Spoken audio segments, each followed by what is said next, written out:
sobre uma questão tão importante que o Evangelho segundo o Espiritismo nos traz no seu capítulo 23, que é estranha moral.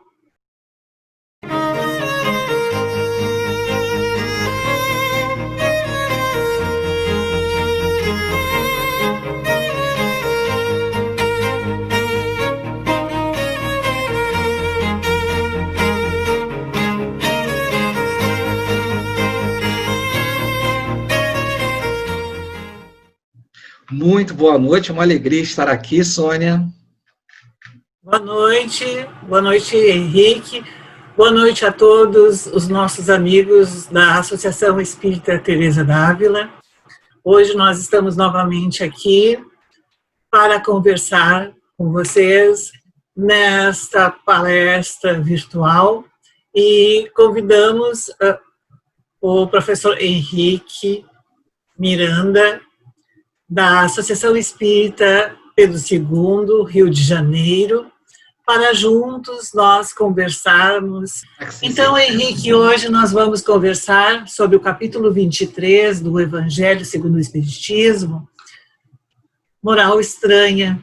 E o título é muito interessante, não é, Henrique? Porque muitas pessoas podem olhar e dizer, mas, puxa, Jesus disse isso, tendo uma vida tão amorosa, tão fraterna, de tanta caridade, de tanta solidariedade, de tanta esperança que ele levava aos corações de tantas pessoas, ele pega e diz sobre odiar os pais, não é? Odiar pai e mãe, quem não odiar pai e mãe,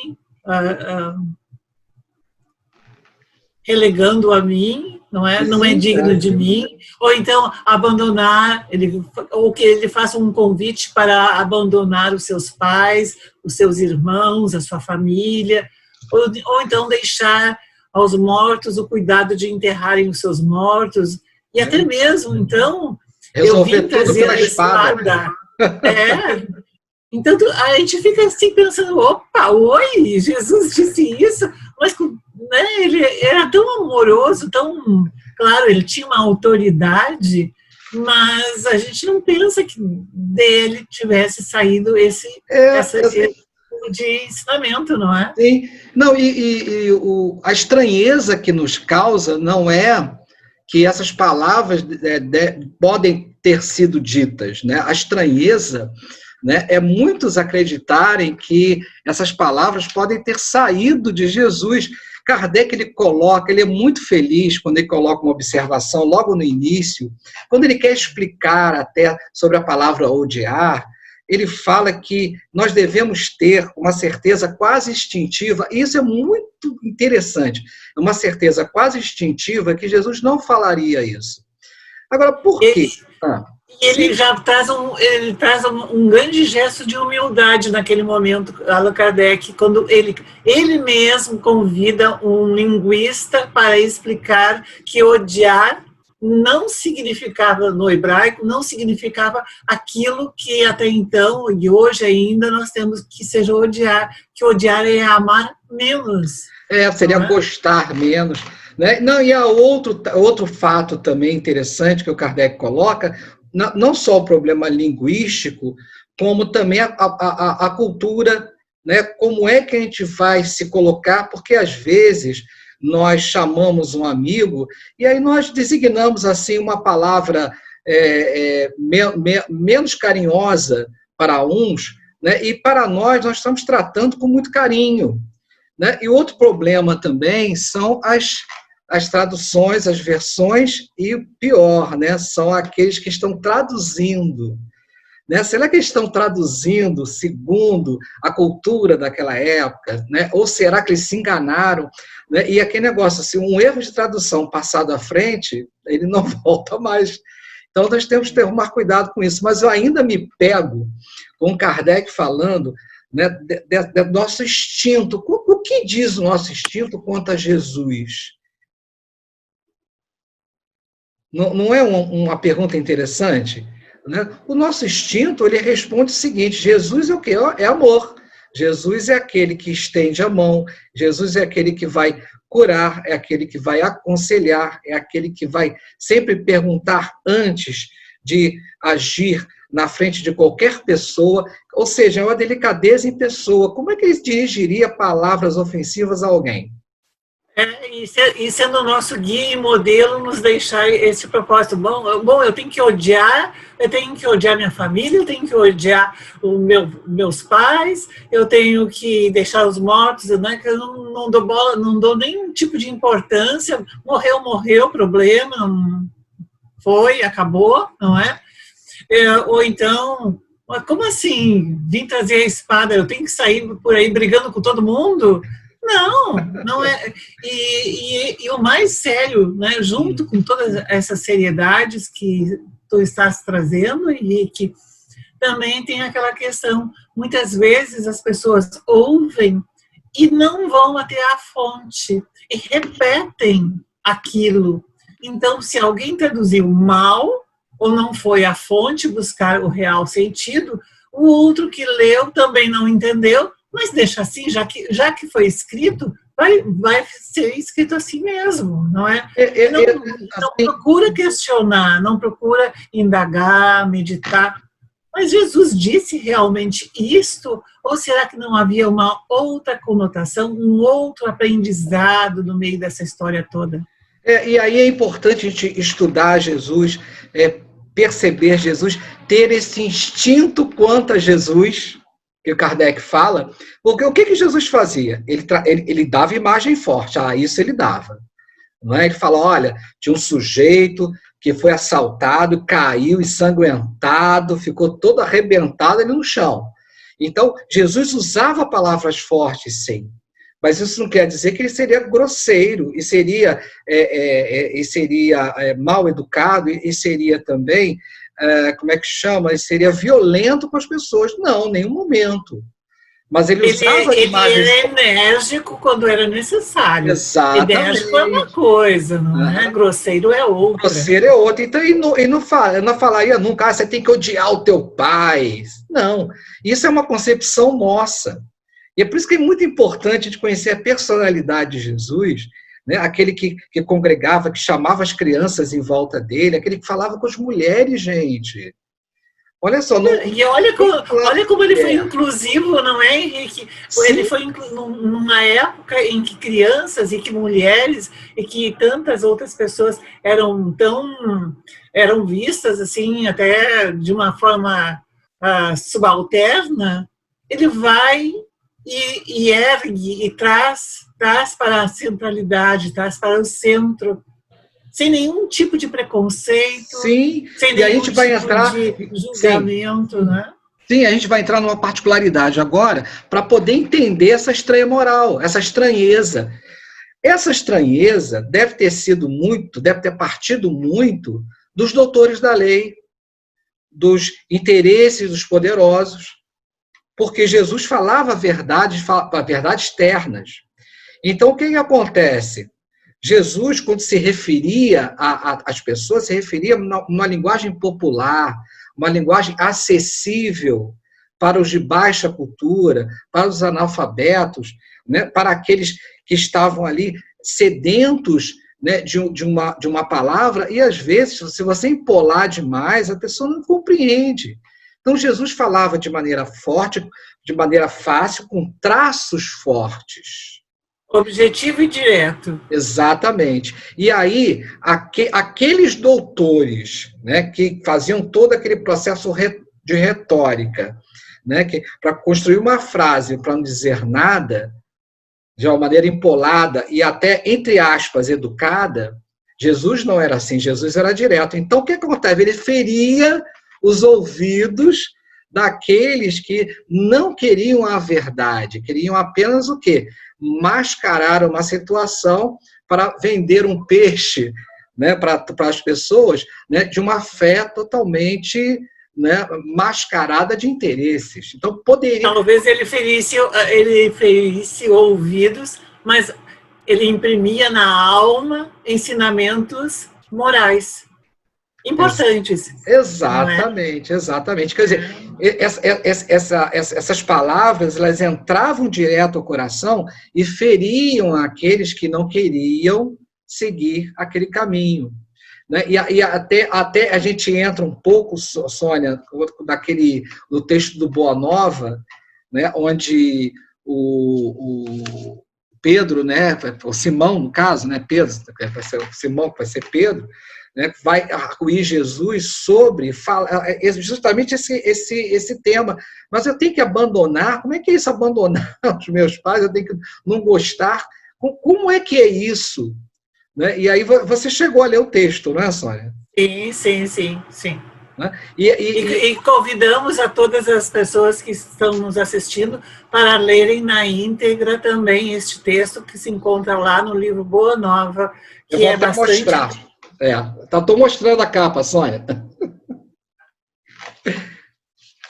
Tem o número da mensagem. Tem sim, Amor e Renúncia, capítulo 12. Amor e Renúncia, né? Porque o que vai acontecer? Né? A Sônia lembrou, né, do Boa Nova, e nós dividimos então a leitura, porque é muito interessante, porque a gente pensa que Jesus vai explicar e, vai dar, de repente, cores mais brandas à situação. Mas não. Jesus fala o seguinte: olha, tem um momento que você tem que partir, há um momento que você tem que dar prioridade ao reino de Deus. E isso é uma posição muito difícil, né? Porque aí você vai deixar a sua casa, você vai deixar a sua família, você vai deixar... Ele até fala assim, você vai deixar as paisagens que você ama, os lugares que você gosta de estar, né? Os prazeres que você tem, os seus hábitos para servir a Deus. Né? E especialmente, e quando muitas vezes nós podemos pensar, não seria um abandonar totalmente, mas deixar as frivolidades, deixar aquilo que não é importante, aquilo que não é significativo, não é? Que nós entreguemos à nossa família, aquelas pessoas que estão junto conosco, o melhor de nós, mas sempre entendendo que o melhor de nós precisa estar vinculado com os preceitos de Deus, os preceitos de Jesus, o amor divino. E nós não ficar ali, né, conversando abobrinha, fofocas e passando um tempo só porque a nossa família tem que ser o centro de tudo, o centro de todos. Não, a vida continua e a vida é importante, mas nós não podemos nos restringir e pensar que tudo acabou e nós temos que nos dedicar somente, exclusivamente, e todo o nosso amor tem que ser para os nossos familiares. Não, nós precisamos compartilhar com os nossos companheiros de viagem no planeta Terra. Sim, tanto que ele fala, né? Tem uma coisa tão linda. Eu fico muito emocionado quando eu estudo a ceia, né? A última ceia, chamada Última Ceia, porque Jesus, ele chega e fala assim para os discípulos, eu fico até emocionado, ele chega assim: olha, vocês não são mais os meus discípulos, vocês são meus amigos. E Jesus fala que o amigo é o maior título que a gente pode ter e pode dar a alguém nesta terra. E isso, ou seja, é mais do que pai, mais do que mãe, mais do que filho. É o amigo, né? Que seria o irmão, né? Porque quem é o amigo? É o filho de Deus. Então, todos nós somos filhos de Deus, então nós somos irmãos, né? Somos irmãos do mesmo pai, nós somos amigos. Então, é essa amizade que Jesus fala de grande importância, né? Porque aí, nesse mesmo texto, ele fala que o reino de Deus é o tema central, todo mais é acessório. São palavras tão fortes quanto a que a gente está estudando do estranho moral.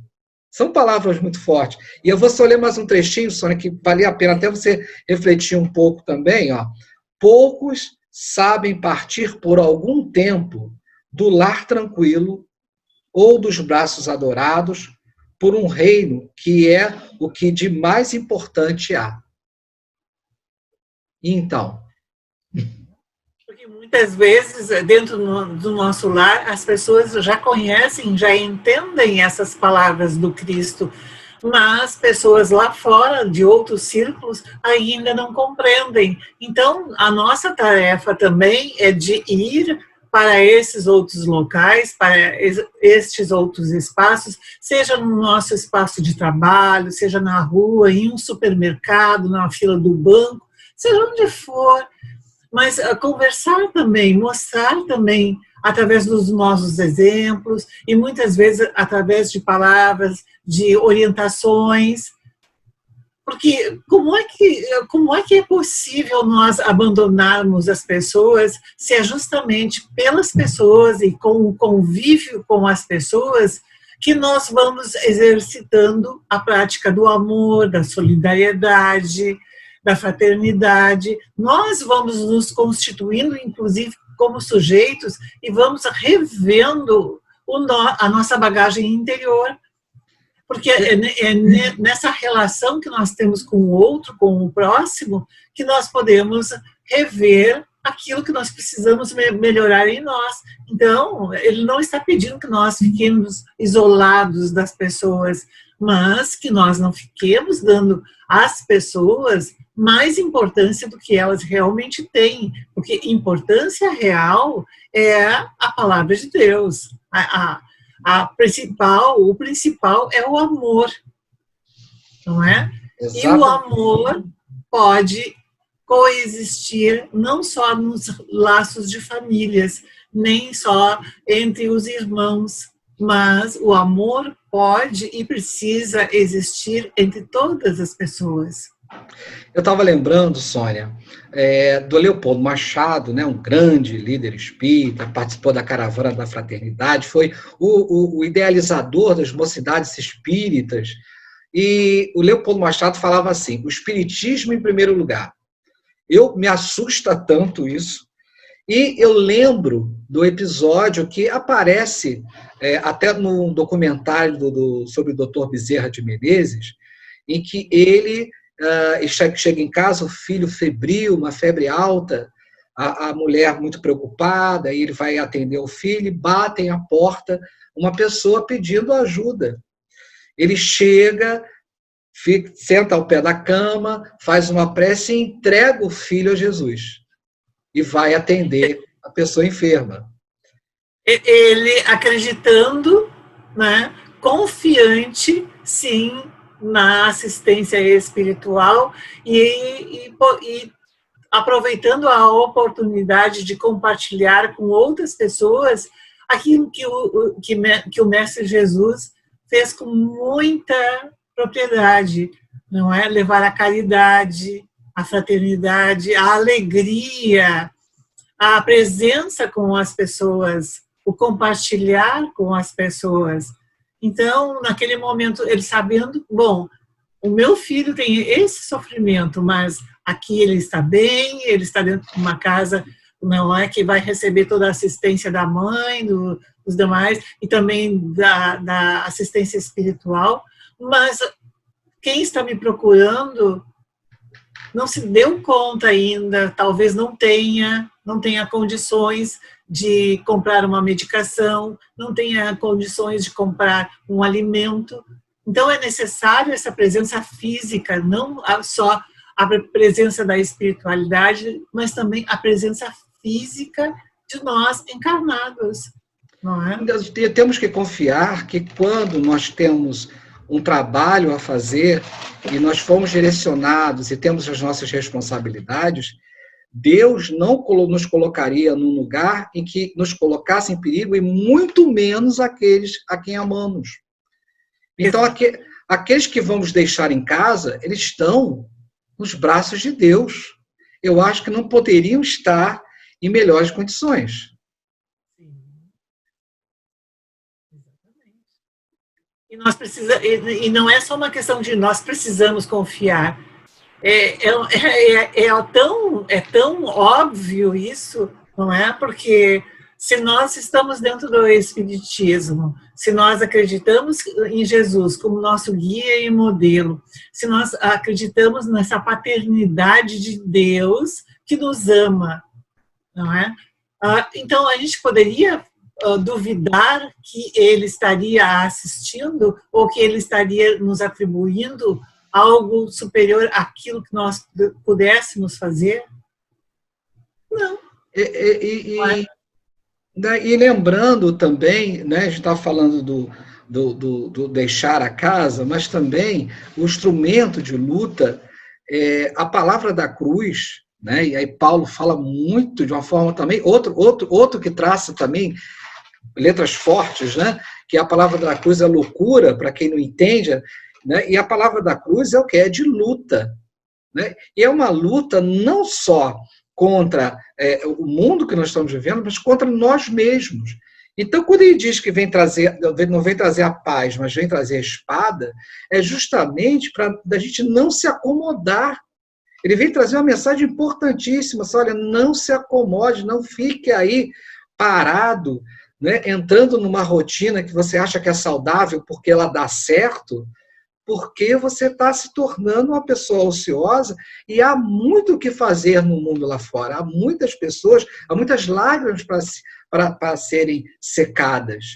Então, esse simbolismo da espada, esse simbolismo que é um corte, corta o teu vínculo com a materialidade, corta o teu vínculo com a acomodação, corta o teu vínculo, cresce, amadurece. Afinal de contas, nós estamos aqui nessa encarnação para quê? Para evoluir.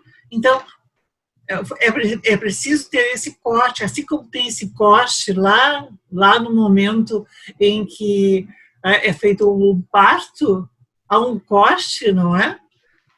Muito bom, boa imagem. Se nós não tivéssemos aquele corte, nós ficaríamos vinculados o tempo todo com a nossa mãe. E como é que seria? Nós iríamos perder a nossa individualidade.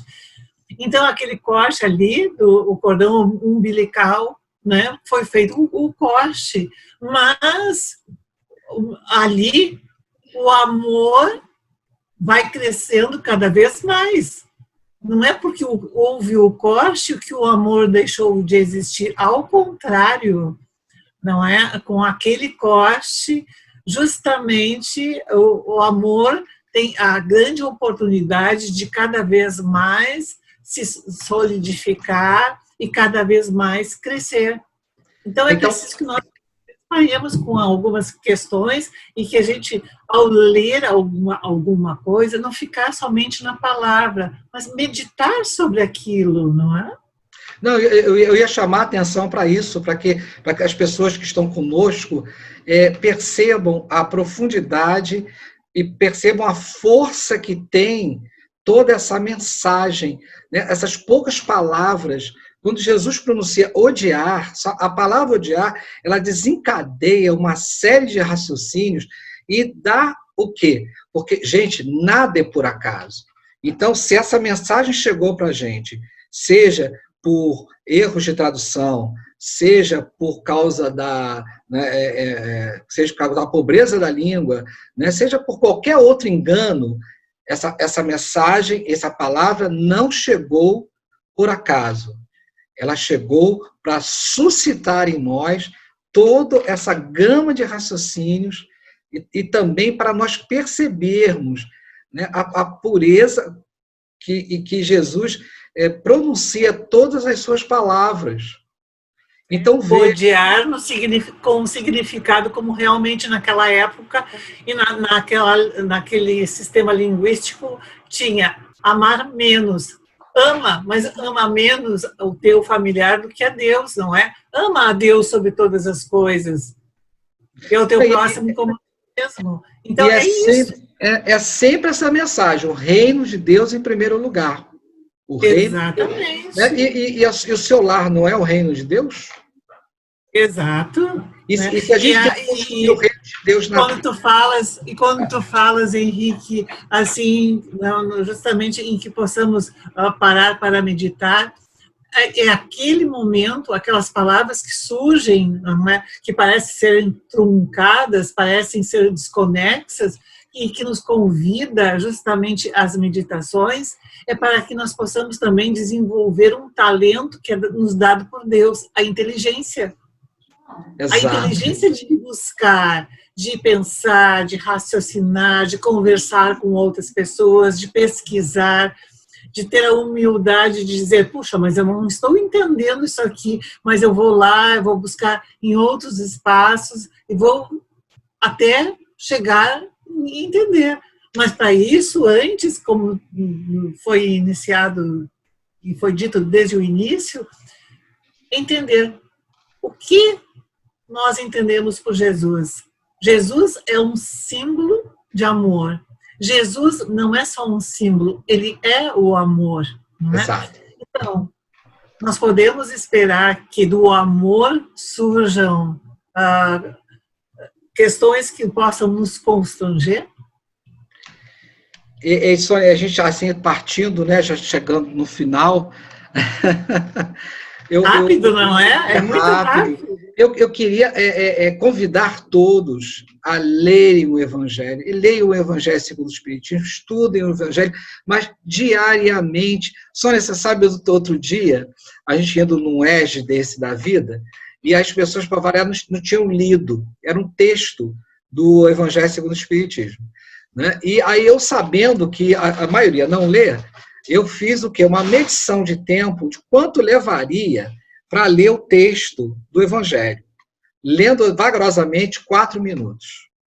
Então, um texto médio do Evangelho, um item, né? Capítulo 5º, item 7, por exemplo, né? Item 5, né? Que, se eu não me engano, são causas anteriores ou causas posteriores das aflições. Você lê em mais ou menos 5 minutos. Será que em uma semana você não tem 5 minutos? Será que num dia você não tem 5 minutos para ler um trecho do Evangelho? 4 horas, tira 5 minutinhos. Não é? Então, quando nós nos debatemos com a estranha moral, né, com todo essa polêmica em torno, né, dessas palavras de Jesus, e que nós conseguimos, em torno de 30 minutos, dar um segmento, dar um esclarecimento, entender essas palavras amorosas de Jesus, o que dirá, então, se nós todos os dias separarmos alguns minutos para lermos o Evangelho e refletir sobre ele?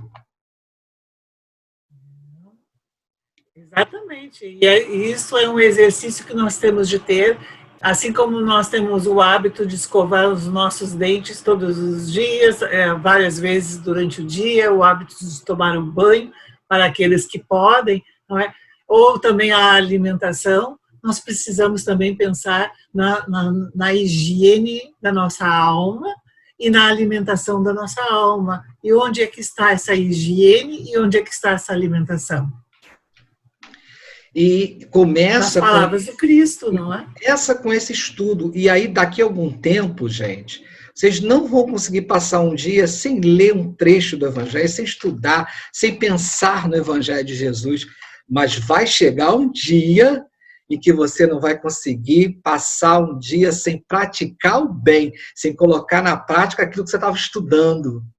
Oh, isso vai ser uma maravilha! Mas olha, você começa estudando, você começa lendo, tendo contato, porque as palavras vão fazer sentido, vão fazer sentimento, aquilo vai ecoar dentro de você, assim, puxa vida, eu tinha uma dificuldade para ler o Evangelho, mas agora está tudo tão claro na minha cabeça, e aí daqui a pouco vai ficar claro nos seus gestos, nos seus atos. E aí, olha que beleza que vai ser o mundo. Bem, então nós estamos chegando ao final, com muita pena. Chegou ao final. É uma pena, mas vamos ter outras oportunidades. E eu vou pedir, Henrique, então, que tu faças a prece de encerramento para nós, pode ser? Tá certo, vamos fazer. Então, vamos todos unir os nossos pensamentos no nosso Mestre, ele que nos deu o exemplo da prece,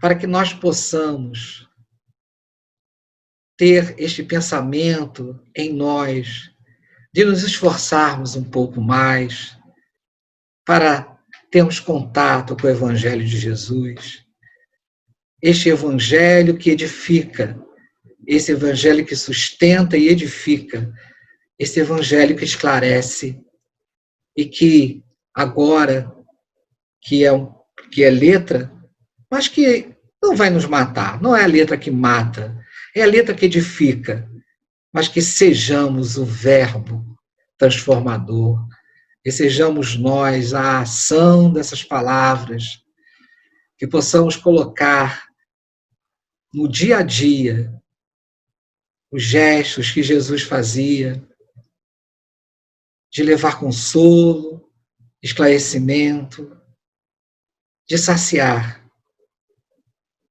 as nossas ansiedades. Que todos nós possamos, então, nesse instante,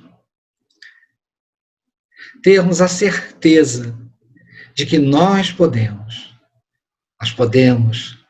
ler o Evangelho, estudar o Evangelho, e que podemos praticar o Evangelho. Que Deus nos envolva e que possamos nós, a partir de hoje, sermos aquele rapaz que arrependido retornou e trilhou um novo caminho. Muito obrigado, que assim seja.